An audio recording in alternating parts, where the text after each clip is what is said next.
इन दोनों ने बाज़फ को पेट्रोल पंप से फॉलो करना शुरू किया था।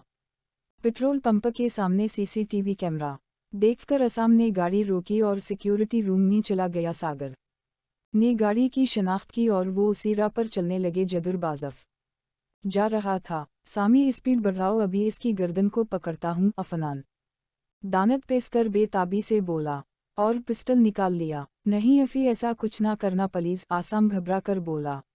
इसे डर था, लेने के देने ना पड़ जाएं।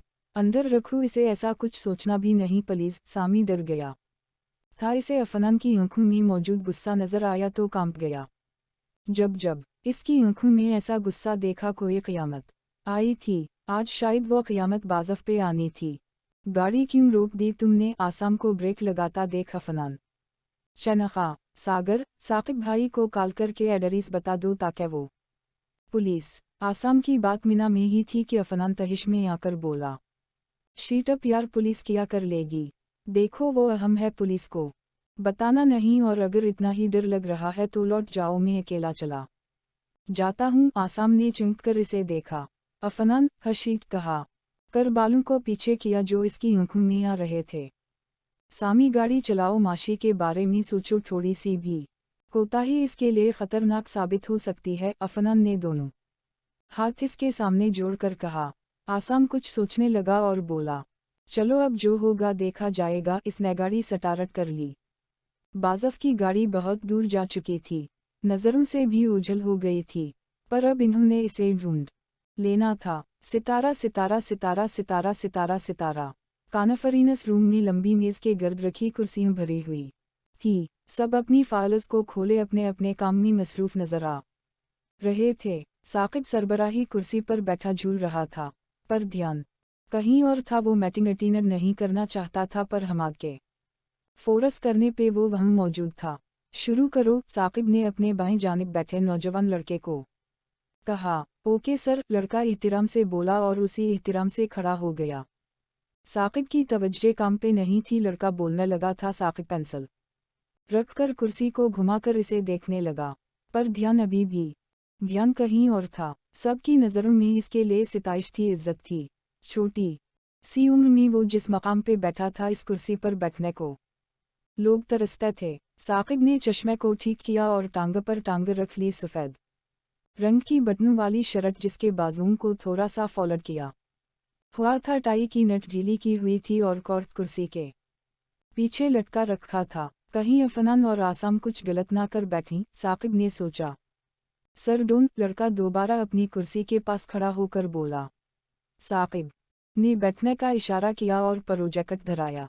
सब ने अपनी राय दी। 2-3 घंटे की मुसलसल मीटिंग के बाद कॉन्फ्रेंस रूम खाली होने लगा। रंधावा एनेडसटरीज यूं ही तो टॉप पे नहीं हैं। सबसे ज्यादा हाथ मिस्टर साकिब रंधावा का है, जब से सफ़र ने काम छोड़ा है। इससे पहले ये इंग्लैंड की फर्म तक महदूद थे, पर फिर अब शायद इन्हीं साकिब साहिब की कमी यहाँ महसूस हो रही थी। तभी तो बदला लिया। साकिब के कानों में सरगोशियों पड़ रही थी, पर वो कुर्सी को घुमाता सर कुर्सी की पशत से टकाया झूल रहा था। ये तो बात है, बहुत इंटेलिजेंट है, अपने दूसरे भाइयों से ज्यादा सुलझा हुआ है। मैंने तो सुना था आसाम रंधावा ने एक लड़की को ही अपनी गाड़ी से कुचल डाला था और अब उसी से शादी भी कर रहा है, पर अभी कल ही सुना वो लड़की गायब है। हा हा हा हा हा। और सबसे जो छोटा है अफनान रंधावा, इसकी तो क्या ही बात है। हा हा हा हा। करोड़ों के मालिक ही कुछ भी कर सकते हैं। एक भारी मर्दाना आवाज़, जिस आवाज़ में तनस था, बद अखलाकी बेमरूती थी। साकिब चुंका। मिस्टर मैक्सी, ये कॉन्फ्रेंस रूम किसी की बदफाहों के लिए नहीं बनाया गया, और हम लड़की भागी नहीं है। इसकी मां की तबीयत बिगड़ गई थी, जिस वजह से शादी डिले कर दी गई, और बहुत जल्द आपको मेरे भाई की शादी देखने को मिलेगी। अब आप जा सकते हैं, साकिब इत्मीनान से कहता फिर से कुर्सी पर बैठ गया। मतलब बात बाहर आने लगी है, आखिर कब तक छुपी रहनी थी? अगर मीडिया वालों को पता चला तो वो बात का इशू क्रिएट करेंगे। हाँ माई गॉड। साकिब अपना सर कुर्सी की पशत से टकाकर बैठ गया और सर को दबाने लगा। आजकल इसके सर का दर्द नहीं जा रहा था, पता नहीं क्यों, पर वो ज्यादातर परेशान रहने लगा था। संजीदा तो पहले ही था, कभी है कि वो खिलखिला कर हंसा हो। ये संजीदगी शायद इसलिए थी कि वो एक नौजवान बिजनेसमैन था, पर ये वजह ठीक नहीं रहेगी। वो ख्यालात के समंदर में डूबता जा रहा था। बाहर हल्की हल्की बारिश बरस रही थी, बदलते मौसम की बरसात। वो बाहर की दुनिया से बेनियाज था, सर को आहिस्ता आहिस्ता दबाता वो आंखें मंदे जा रहा था। शायद राहत मिल रही थी। आजकल वो ज्यादा परेशान रहने लगा था।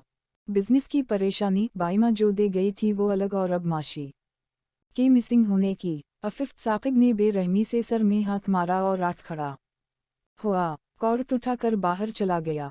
ऑफिस में नामालूम सा शोर था जो इसके दिमाग में अथोड़े बरसा रहा था। वो अपने कैबिन में बैठ गया और एसी ऑन कर लिया। हलाना की सर्दी से दिमाग शल हो रहा था।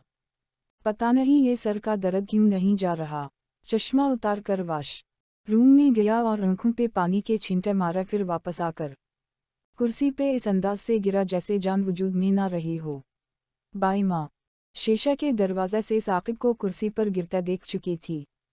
ठीक नहीं लग रहा ये। बाइमा को इसकी फ़िक्र सताने लगी थी। मैं अंदर आ जाऊं? हाथ में फाइल था। मैं ब्लैक कलर के ड्रेस में मलबूस सर पे अच्छे से दुपट्टा फैलाए वो साकिब के सामने खड़ी थी, जो कि गई थी मेरे सामने मत आना। अब खुद इसके सामने थी। साकिब ने बगैर इसे दिखे हमी सर हिला दिया और सीधा होके बैठ गया। बाइमा की नज़र इसके चेहरे पर पड़ी। सफ़ेद चेहरा सुर्ख हो गया था। तुम ठीक हो? बाइमा के अल्फाजों में ना अपनायत थी ना मोहब्बत, बस तुम लफ्ज़ इसने इसे अपने बराबर रखने के लिए इस्तेमाल किया था। साकिब ने कोई जवाब नहीं दिया, बस नफ़ी में सर हिला दिया। बाइमा बाहर गई और कुछ देर बाद वापस आई। इसके हाथ में काफ़ी का मग था। ये लो, शायद आराम मिल जाए। बाइमा ने मेज़ पे काफ़ी का मग रख दिया। साकिब ने एक नज़र इसके सपाट चेहरे को देखा। पी लो, जहर नहीं मलाई, बाइमा काट खाने वाले अंदाज में बोली। इतने में इसके फ़ोन की घंटी बजी थी। मुझे पता चल गया है, सागर अफ़ी और सामी से कहना कुछ गलत ना करें। पुलिस को इन्फॉर्म कर दिया है, वो अपना काम करना जानता है। ही साकिब काफ़ी का मग उठा के आठ खड़ा हुआ।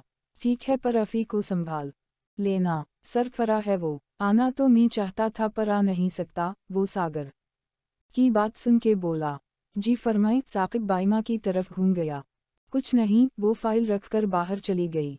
एक जवान लड़का एक जवान लड़की को अपने कमरे में क्यों बुलाता है? साकिब की समाअत से बाइमा की कहीं बात टकराई। वो कुर्सी पर बैठ गया और फाइल देखने लगा। एक सिप काफ़ी का लिया तो वो हैरान रह गया। इसे कैसे पता कि मैं ऐसी काफ़ी पीता हूँ? बाबा तो ही नहीं।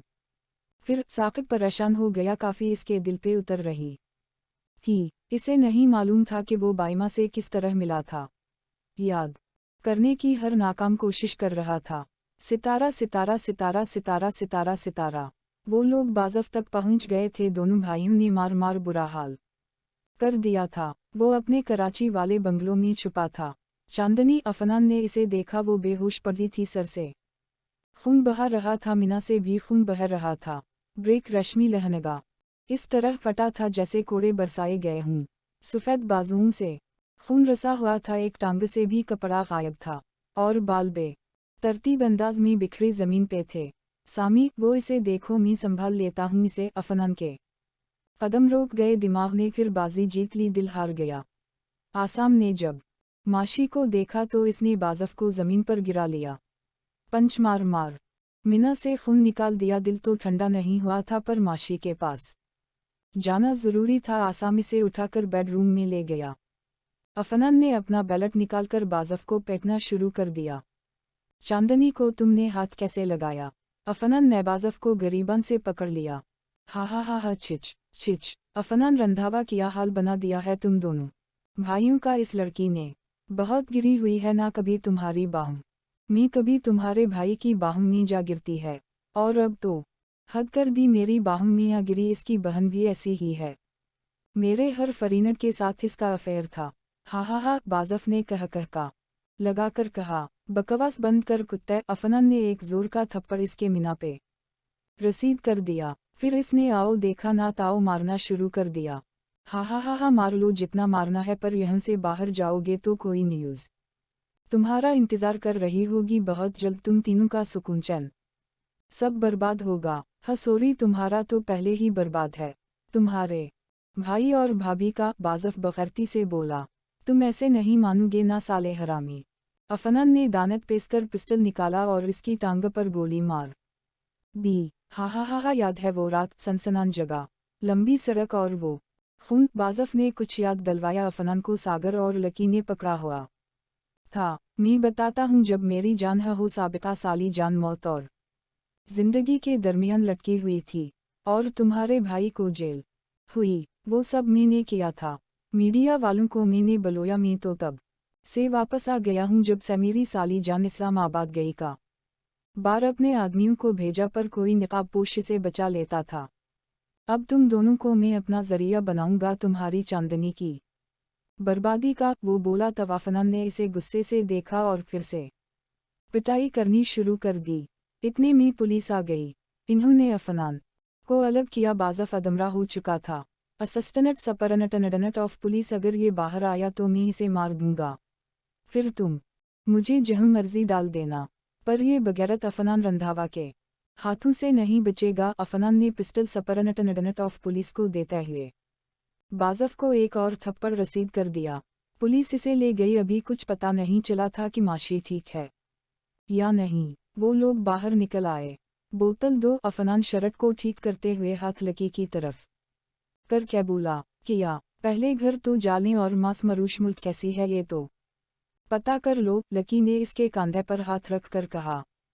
इसके सामने जानने के लिए हिम्मत की ज़रूरत है, और मेरी हिम्मत शराब में है। और सामी की शादी करीब है, पार्टी तो बुनती है ना। हा। और मेरी बेबी डॉल अनुष्का की कालिजा रही थी, काफ़ी नाराज़ होगी। अपना सील दो, बात कर लूँ। अफनान गाड़ी के फोन पर लग गया। लकी ने इसे बोतल थमा दी। तो कभी नहीं बदलेगा, एक दिन के लिए तो हम दिंग रह गए थे कि अफीम बदल गया। लकी ने इसकी बोतल से अपनी बोतल मास की और एक कह का गौनजा। अफी वो मास मुल्क जुनेद अंदर से भागकर आया था। अफनान उठा नहीं था। किया हुआ क्यों परेशान कर रहे हो, सामी संभाल लेगा, हमारा काम तो हो गया ना, हम निकलते ही। अफनान छलांग लगाकर नून नीचे उतरकर शर्ट ठीक करने लगा। पानी कहाँ है यार, इसे होश नहीं है, सांसें बड़ी आहिस्ता चल रही हैं। जुनेद गाड़ी में से पानी ढंढने लगा। अफनान के हाथ रोके, एक पल को सांस भी रोकी। दिल में इसे खोने का डर आया। दूसरे ही पल वो बोला, पिछली सीट पर होगा, और अब वो मर भी जाए तो कोई फर्क नहीं पड़ता। वो गिलासेस लगाकर गाड़ी में बैठ गया। तुम्हें समझना बहुत मुश्किल है, जिस लड़की के लिए तुम 2 दिन से वो क्या प्यासा फिर रहे हो, अब तुम की रहे हो, वो मर भी जाए तो फर्क नहीं पड़ता। सागर ने नफी में सर हिलाकर कहा।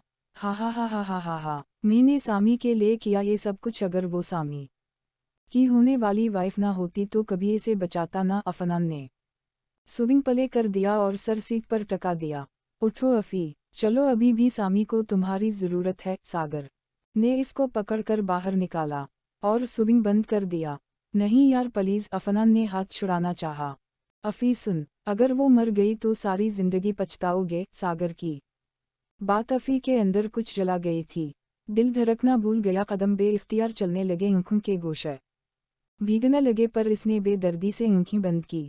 अफनान इसके सामने शायद नहीं जाना चाहता था, पर जा रहा था। सितारा, सजा दीनी तो मुझे भी आती है, पर तुम तकलफ से गुजरू ये हमें गोरा नहीं। माशी प्लीज आंखें खोलो। आसाम इसका मिना थपथपा रहा था, पर वो उठने का नाम ही नहीं रही थी। सांसें बहुत आहिस्ता चल रही थी। अफी, मीम, ममम। माशी आंखें नहीं खोल रही। आसाम अपनी आंखों को बेदर्दी से रगड़ते हुए बोला। आंखें इतनी लाल हो चुकी थी कि देखते ही डर लगता। अफनान ने इसके फटी हुई करती देखी तो सागर को गाड़ी से अपना कोट लाने को कहा। सामी, इसके कपड़े फटे हुए हैं, ये पहना दो। अफनान ने झिझकते हुए अपना कोट आसाम की तरफ बढ़ाया। आसाम ने जल्दी से पकड़ लिया और माशी को थोड़ा अपने साथ लगा के कोट पहना कर फिर से इसे उठने की कोशिश करने लगा। आंसू थे कि रोक नहीं रहे थे। सामी, तुम पागल हो गए हो यार, इसे उठाओ और हॉस्पिटल ले चलो यार, मर जाएगी। सामी को कोई होश नहीं था। आसाम ने जल्दी से इसे उठाकर गाड़ी में डाला।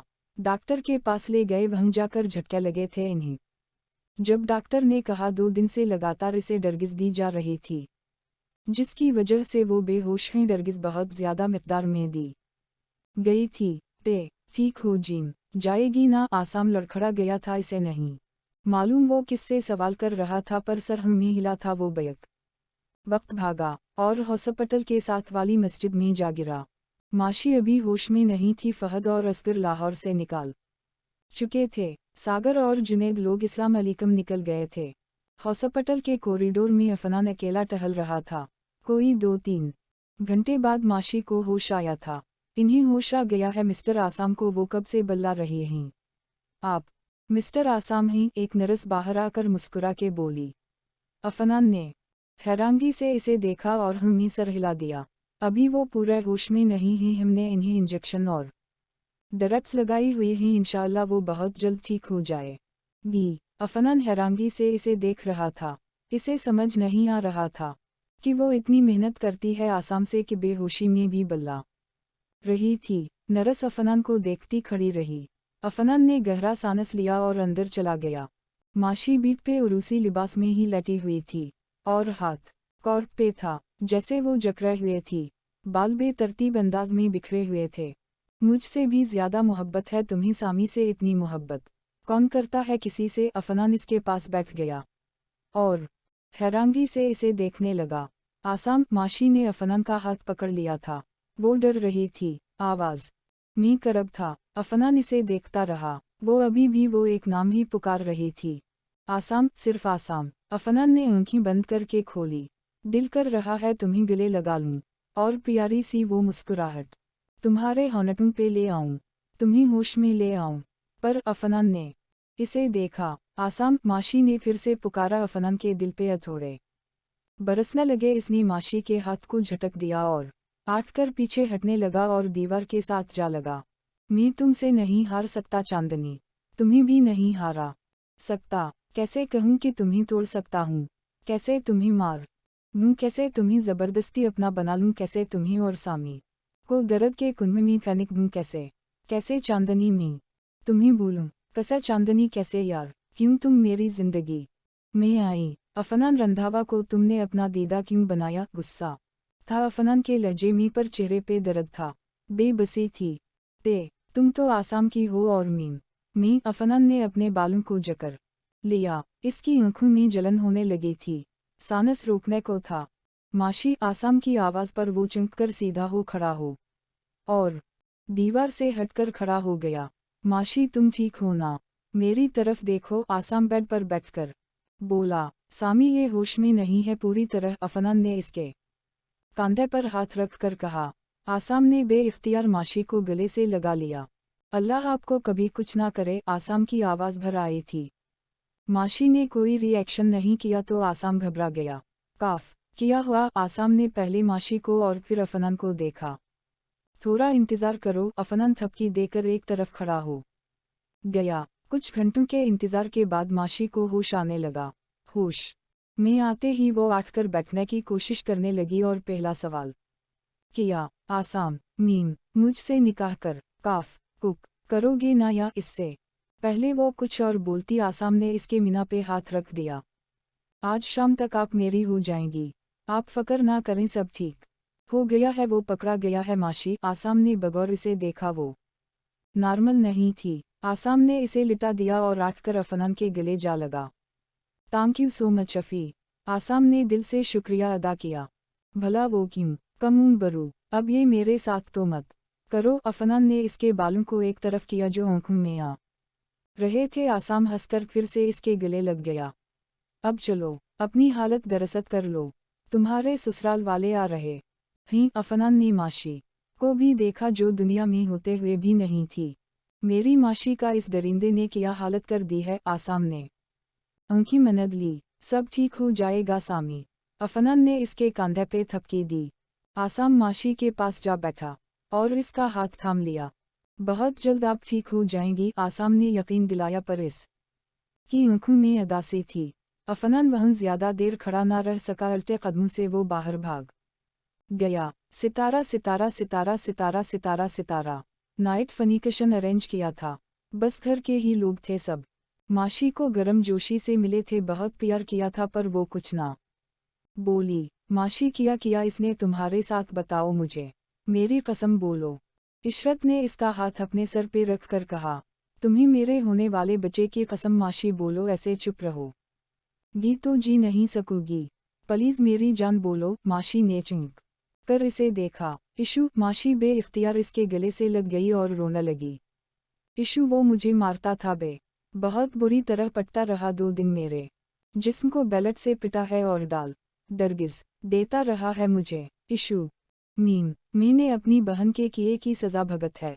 ये देखो, माशी ने इशरत के सामने गर्दन की। ये देखो। माशी रोते हुए इसे कभी अपने बाजू दिखाती तो कभी कमर, कभी टांगा। खिड़की में खड़े आसाम की आंखों में आंसू आ गए। और तुम्हारी इज्जत पे तो चोट नहीं आई ना? इशरत ने इसके आंसू साफ करके खौफगी से सवाल किया। आसाम जाते जाते रोक गया। अगर मी मार ना खाती तो जिस्म पे नहीं, रूह पे दाग लगता। मी कैसे अपनी इज्जत तबाह होने देती। बहुत कोशिश की इसने, पर हर बार नाकाम हो जाता था। जब इसने मुझे डरक दी थी तो गाड़ी मी डालकर कहीं ले गया, फिर मेरी आंखें मेरे आसाम के पास खोली। माशी ने आंखों को रगड़ा और कपड़े उठाकर वॉशरूम मी चली गई। आसाम भी कमरे में चला गया। सपरनटनडनट ऑफ पुलिस साहिब, वो बाज़फ को ऐसी सज़ा देना कि मरते दम तक याद रखे। अगर बाहर निकला तो मैं इसे उड़ा दूंगा। इसको वहाँ से कोई भी नहीं निकाल सके। अंडरस्टैंड? आसाम का बस नहीं चल रहा था कि वो खुद इसे जाकर मार कर जान से मार दे। सदिया ने आसाम को बहुत बातें सुनाई थी, पर इसने भी साफ कि दिया कि माशी से निकाह करेगा, नहीं तो किसी से नहीं। 2 दिन वो गायब रही है। क्या पता इसने किया गुल खिलाए हूँ। और तुम? आसाम को अफनान तैयार कर रहा था जब वो कमरे में आकर फिर से बोलने लगी। मोम अपनी घटिया बातें अपने पास ही रखूँ और फिलहाल यहाँ से जाओ। अफनान इनके सामने आकर बोला। वो दिम्ग खड़ी देखती रही, फिर जल्दी से बाहर चली गई। अफी, तुम्हें ऐसा बिहेवियर मोम के साथ नहीं करना चाहिए था। आसाम बेड पे बैठते हुए बोला। बैठ किया रहे हो? मौलवी साहिब और भाभी साहिबा आपका इंतज़ार कर रही हैं। चलो। अफनान ने इसे पकड़कर उठाया। आसाम के हमरा वो भी चल दिया। आसाम वाइट कलर की शेरवानी में मलबूस था, जबकि अफनान बटनों वाली ब्लैक शर्ट और जीन्स में मलबूस था। आसाम ने सोफे पर बैठते ही फहद और साकिब को देखा। माशी कहूँ है इशारे में पूछागी। वो दोनों शलवार कमीज में मलबूस बहुत हैंडसम लग रहे थे। साकिब और फहद ने एक दूसरे को देखा और दोनों का कहा बे इख्तियार था। अफनान ने इसके कंधे पे थपकी देकर एक तरफ इशारा किया। आसाम की नज़र इधर पड़ी तो पलटना भूल गई। माशी हल्के से काम वाली महंगी तरीन वाइट फराक में मलबूस थी। एक दुपट्टा जो सर पे था और एक बड़ा सा दुपट्टा जो एक कंधे पर सीट किया हुआ था। कोई मेकअप नहीं था, थोड़ी बहुत ज्वेलरी पहने वो खोई लग रही थी। खुशी चेहरे पे थी, पर डर ज्यादा था। आसाम के चेहरे की मुस्कुराहट गायब हो गई। मैं अभी आता हूँ। अफनान आसाम के कान में किकर माशी के पास से गुजर कर एक तरफ चला गया। माशी को आसाम के साथ बैठा दिया गया। माशी ने नज़रें घुमाकर इसकी तरफ देखा। आसाम ने भी देखा। माशी इसकी आंखों के गले को पढ़ चुकी थी। माशी की आंखों में उदासी आसाम को अपने अंदर उतारती महसूस हुई। आप खुश तो हैं? आंखों में ही पूछा गया। और हाँ, मैं सर हिला दिया। हल्की सी मुस्कुराहट होंठों को जब छुई तो आसाम के वजूद में जान आई। माशी ने सर झुका लिया। पेपर्स इसके सामने रखे जा चुके थे। इसे सोचना पड़ा। मैं आपसे मोहब्बत करती हूँ, पर क्या मेरी मोहब्बत आपको जिंदगी में आगे बढ़ने देगी? कल को अगर कोई ऐसी बात हुई तो क्या आप मैं ये क्या करने जा रही हूँ? वो उठने लगी, पर आसाम ने इसका पेन वाला हाथ थाम लिया और नफ़ी में सर हिलाया। वो समझ गया था कि इसे आसाम की फ़िक्र होने लगी थी। प्लीज़ आसाम के एक प्लीज़ में दरख्वास्त थी, बेबसी थी, मोहब्बत थी, इसे पाने की चाहत थी। मैं अपनी सारी ज़िंदगी आपके नाम लिखती हूँ आसाम, पर मेरी ज़िंदगी में बहुत करूहटें हैं। मुझे जीना नहीं आता, पर मैं आपके साथ रहना चाहती हूँ। माशी ने पेपर्स उठाकर खुद को इसके नाम कर दिया और एक नज़र इस पे डाली जो मुस्कुरा रहा था। निकाहनामा अब आसाम के हाथ में था। मेरी ज़िंदगी तुम्हारे नाम की माशी। मेरी हर खुशी तुमसे शुरू होगी और तुम पे ख़त्म। मैं आपको जीना सिखाऊंगा, आपके हर डर को जड़ से निकाल फेंकूंगा और हमेशा आपके साथ रहूं।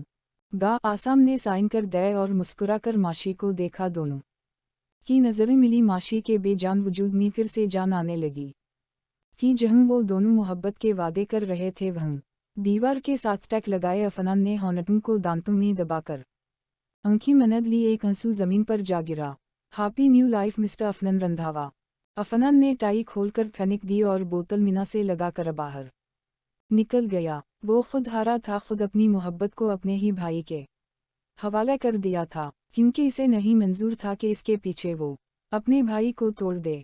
जितनी चाहत से तुझे चाहा था, इतनी चाहत से तो कुछ नहीं चाहा। भूल जाऊंगा मैं इस इंसान को जिसने जे पागल कर दिया था। गुड बाय चांदनी। एक नंबर पर मैसेज सीनेट किया और वो गाड़ी में बैठ गया। पता नहीं मैसेजेस माशी को मिलते भी थे या नहीं, ये वो नहीं जानता था, पर जो वो कि नहीं सकता था वो मैसेज करके दिल हल्का कर लेता था।